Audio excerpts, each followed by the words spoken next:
Bismillahirrahmanirrahim. Assalamualaikum warahmatullahi wabarakatuh.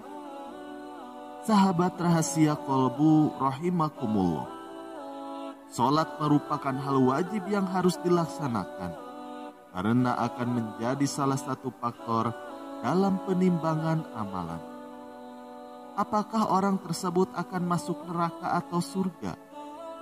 Salat adalah amalan pertama yang akan dihisab atau ditimbang di hari kiamat nanti. Dan ternyata walaupun kita rajin melaksanakan sholat, jika kita selalu melakukan salah satu perbuatan ini, maka kita akan masuk neraka. Di dalam sebuah hadis yang diriwayatkan oleh Tirmizi, disebutkan bahwa Rasulullah bersabda, sesungguhnya pertama kali yang akan dihisab, ditanya dan dimintai pertanggungjawaban dari segenap amalan seseorang hamba di hari kiamat kelak adalah sholatnya. Bila sholatnya baik, maka beruntunglah ia, dan bila mana sholatnya rusak, sesungguhnya kerugian akan menimpanya. Walaupun sangat penting, tetapi ternyata masih ada saja orang yang menganggap remeh terhadap kewajiban sholat.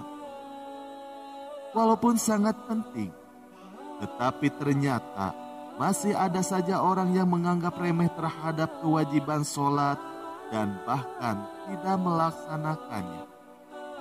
Bahkan banyak di antara kita mungkin tetap melakukan sholat karena terpaksa, karena menganggapnya hanya sebatas rutinitas biasa saja. Hal-hal seperti inilah yang akan mengakibatkan orang-orang yang rajin sholat, namun bisa masuk neraka.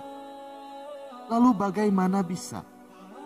Berikut ini adalah penjelasan mengenai golongan orang-orang yang rajin sholat, tapi bisa masuk ke dalam neraka. Yang pertama, sholat tapi suka berdusta. Dusta atau bohong merupakan perbuatan yang tergolong ke dalam salah satu dosa besar yang akan mendapatkan balasan siksa di akhirat kelak. Namun, di dalam kehidupan masyarakat sekarang ini, berbohong sudah menjadi hal yang biasa dan dianggapnya bukan dosa. Padahal sekecil apapun perbuatan tersebut, hal tersebut tetap saja digolongkan perbuatan yang menimbulkan dosa besar. Oleh sebab itu, walaupun seseorang rajin beribadah, terutama sholat, namun jika masih suka melakukan kebohongan, maka ibadahnya akan sia-sia saja. Kebohongan atau dusta akan menghapus semua amalan-amalan yang sudah dilakukannya.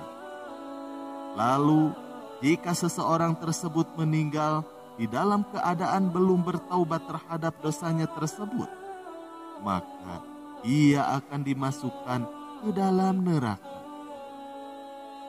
Di dalam Al-Quran surat An-Nahl ayat 105, Allah subhanahu wa ta'ala berfirman, sesungguhnya yang mengada-ngadakan kebohongan hanyalah orang-orang yang tidak beriman kepada ayat-ayat Allah, dan mereka itulah orang-orang pendusta.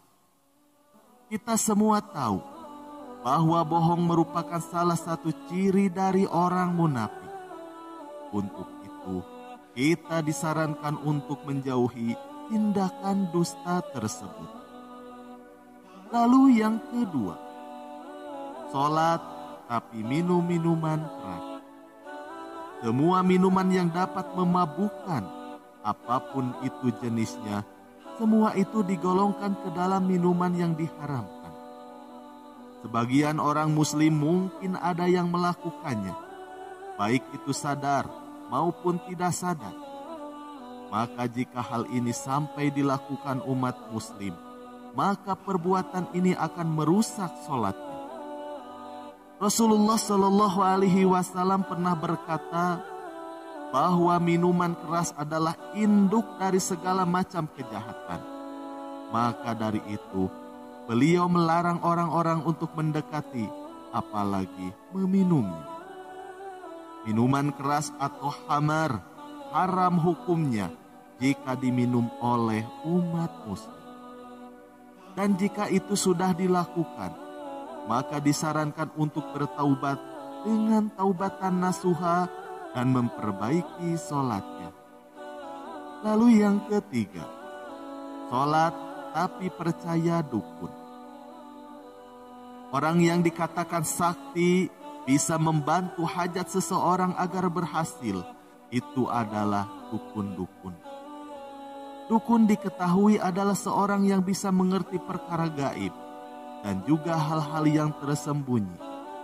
Jika umat muslim percaya akan tebakan-tebakan dan percaya bahwa orang tersebut bisa mengabulkan hajatnya, maka sholatnya orang yang percaya kepada dukun tidak akan diterima Allah Subhanahu wa ta'ala.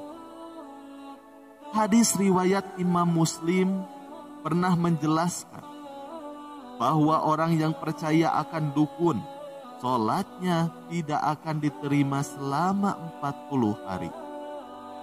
Percaya dengan dukun juga dikategorikan sebagai orang-orang yang berdosa besar, karena hanya Allah Subhanahu wa ta'ala yang mengetahui segala sesuatu.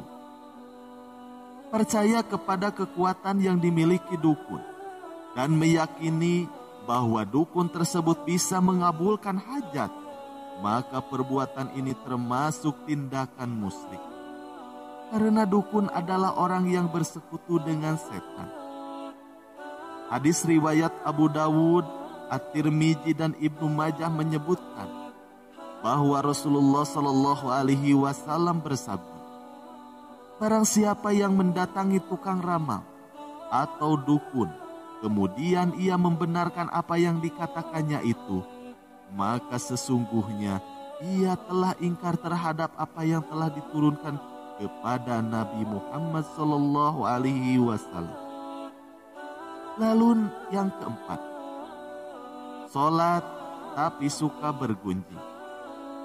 Salah satu perbuatan yang bisa memasukkan orang ke dalam neraka adalah bergunjing atau membicarakan kejelekan orang lain. Hei orang-orang yang beriman, jauhilah kebanyakan purba sangka atau kecurigaan, karena sebagian dari purba sangka itu adalah dosa. Dan janganlah mencari-cari keburukan orang, dan janganlah menggunjingkan satu sama lain.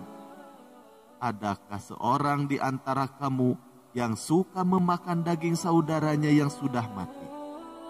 Maka tentulah kamu merasa jijik kepadanya. Dan bertakwalah kepada Allah, sesungguhnya Allah Maha Penerima Taubat lagi Maha Penyayang. Quran Surat Al-Hujurat ayat 12. Lalu yang kelima, sholat tapi mengabaikan anak yatim. Umat muslim yang mengabaikan anak yatim, mereka termasuk golongan orang yang mendustakan agama dan bisa dimasukkan ke dalam neraka. Dijelaskan juga di dalam Al-Quran Surat Al-Ma'un bahwa orang yang sholat namun tidak menolong orang miskin, apalagi mengabaikan anak yatim dan tidak mau menolong sesama, adalah termasuk orang yang celaka. Wallahu a'lam bishawab. Itulah 5 golongan orang yang rajin sholat namun bisa masuk neraka. Namun yang perlu kita ingat adalah bahwa yang sholat saja bisa masuk neraka, bagaimana dengan yang tidak melaksanakan sholat? Sekian yang bisa kami sampaikan, semoga bermanfaat. Wassalamualaikum warahmatullahi wabarakatuh.